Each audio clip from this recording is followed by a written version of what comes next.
Welcome, history buffs, to our deep dive into one of the most fascinating, complex, and influential civilizations the world has ever seen, the Roman Empire. From its humble beginnings as a small settlement on the banks of the Tiber River to becoming a sprawling empire that dominated much of the known world, the story of Rome is nothing short of epic. Today, we're unpacking the full saga, the rise, the glory days, and the dramatic decline. But this isn't just about dates and battles. We're sprinkling in some fun anecdotes from Roman life to bring this ancient world to life. So grab your togas, and let's jump in. The rise of Rome, from village to republic. Our story begins in the 8th century BCE. Legend has it that Rome was founded in 753 BCE by Romulus and Remus, twin brothers who were raised by a she-wolf. After a family spat, which ended with Romulus killing his brother, the city of Rome was born, named after its sole founder. While this story is likely more myth than history, it's a fittingly dramatic start for a city that would dominate the world stage.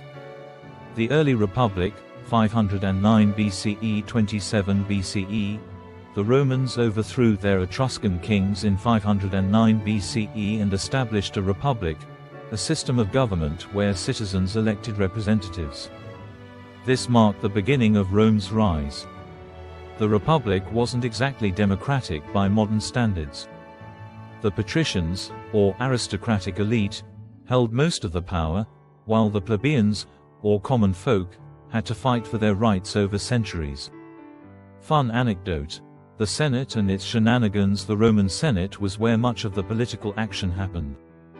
Senators were known for their fiery debates, which sometimes escalated into physical brawls. One senator famously brought his pet parrot to a meeting, teaching it to squawk, "Victory for Rome," every time a vote was called. Talk about ancient political theater.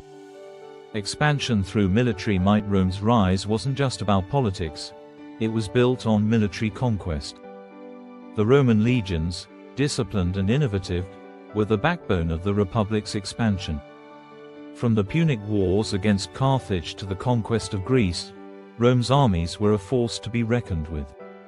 Fun anecdote: elephants versus Romans. During the Punic Wars, the Carthaginian general Hannibal famously crossed the Alps with war elephants to attack Rome. The Romans were initially terrified. After all, who expects elephants in battle? But they quickly adapted, using clever tactics to neutralize the towering beasts. It's a testament to Roman ingenuity. The transition to empire. By the 1st century BCE, the Republic was in crisis. Internal conflicts, economic inequality, and ambitious generals like Julius Caesar set the stage for change. Caesar's crossing of the Rubicon River in 49 BCE was the point of no return.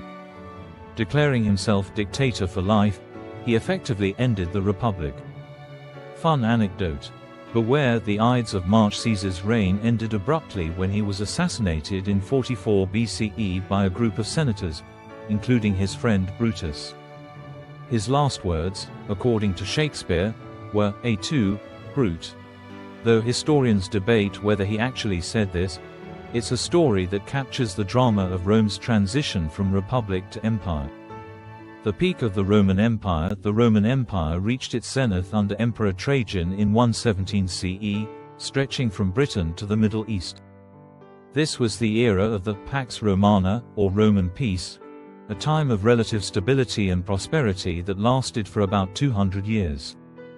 Daily life in Rome. Life in the Roman Empire was a mix of opulence and hardship, depending on your social class.